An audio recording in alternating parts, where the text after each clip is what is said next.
some smoke over there or something. What is up with all that smoke? Oh, they're burning wood. And here is that burnt down house. And apparently what done happened is it was for the 4th of July. And I think what happened was they had fireworks in the back of the truck. That's their garage, but I think their kitchen is right there too, where the top part is. Oh, the whole top of the roof got burnt. I'm not sure how that happened, but apparently they had fireworks in their truck or something, and somehow they got hot or something, lit up, the whole house exploded. I'd be pissing myself if that was the house right there that I lived in. Fireworks come freaking booming, you hear explosions, you're in that house right there. Come outside, your neighbor's house is just on fire. Crazy, man. That is crazy.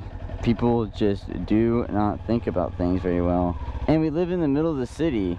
Like, you can't, if you live in like a town like that, and the restrictions are you're not allowed to have fireworks where you live because you're in the city. You can't just light fireworks off in the city, because then you can catch other people's houses on fire or their grass on fire or something. But I don't know, it blows my mind.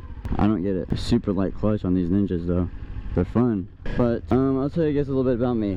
Why I'm the person I am. I want to start making videos. I've been watching motovloggers for a very long time, and I've always been very interested in having a motorcycle. I've wanted one since I was 7 years old, when I saw a girl do a wheelie past me, and I thought that was the coolest thing ever. I was like, yo, this person should have just did a wheelie like right next to me. That was pretty cool. And she was flying too. I don't know what kind of bike it was. I was 7. I just knew her at the Dallas football game, a Dallas Cowboys football game, whatever you want to call it, what it is. Yeah, I was there, and we left, and she came flying past.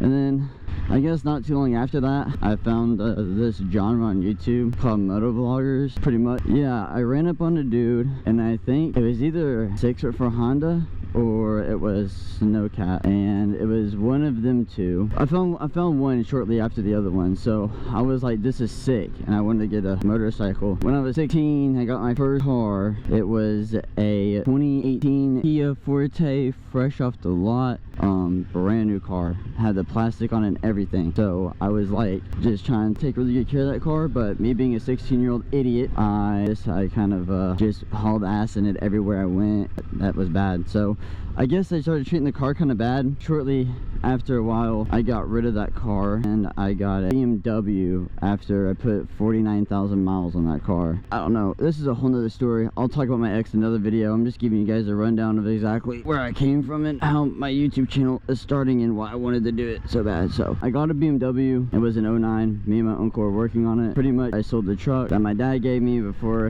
because when we sold the Kia, my dad got a new truck. I had my dad's old truck, and I sold it for the Beamer. It was 5K. So I got this 2009 BMW for 5 grand, and it was a fun car. I thought that it was so fast. It revved up to 7 RPMs, and the moment you got on it, you got on it, dude. I mean, that thing would just run. Like, it was pretty crazy. That car knew how to get it, dude. It was fun. So I drove it for a while. It killed itself while I was driving it like 3 or 2 times, I guess. I was like, yo, this car keeps killing itself. We don't know if it was the radio or not, and I don't know exactly what it was. So there's that. I was like, this car is bad. So my sister was going to go to abroad in Japan, but since of COVID, her school or Japan said that they're not allowed to have people over, so like in their country or whatever.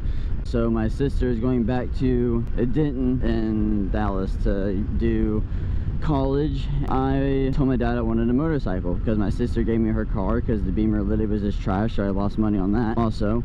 But then again, me personally, I don't hold a grudge on people. Like, yeah, I was a rush to get the car.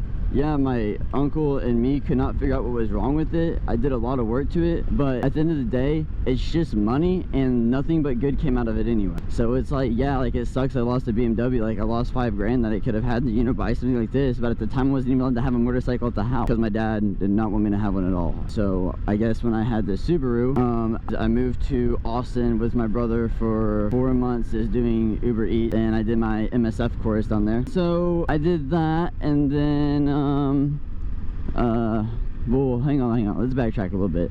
So yeah, whenever my sister needed a car, we were talking about cars, and I was like, we should just get me a bike, and my dad was like, you know what, okay. And I was like, seriously? And he said, yeah. So my uncle had a Ninja 600, It was a 2001. It was a pretty cool looking bike though. We're gonna fix it up and I was gonna buy it for like 2,500. Well, my dad said I can only keep a motorcycle at the house if it's new, and he didn't want me to be on a 600. I respect that though too, because you know, I haven't really ridden a motorcycle. I ride dirt bike. I have like a 125 and this clutch kind of feels like that, you know. It's just something you have to adapt to.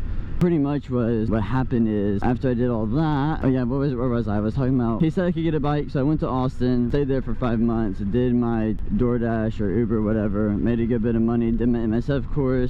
I guess, I mean, my brother would like always buy me food, which is like really lit. That's sketch. And that was really cool because he took care of me when I was there. I didn't really have to pay for anything. He did tell me that he likes living by himself, so he didn't want me to think that I was living there, which is whatever. I mean, people do what people do, so I don't really hold a grudge on that either. So I came home. I worked with my uncle before. I worked on the Beamer when I was up at the shop. I hit him back up and I was like, hey dude, I'm moving back home, like, you got a job for me? And he was like, yeah. So my uncle gave me a job and I got enough money. I am making payments on this bike. Yeah, we financed the bike. I'm paying it off monthly, so that's pretty cool. So I've been doing that. I haven't made a payment on this thing yet. The first payment is like September 13th, which is also my ex's birthday law, but that's a whole nother story. That's something that I do want to talk about, because I don't know who watches my YouTube channel, but somebody keeps disliking my videos, but I'm not gonna point fingers at anybody.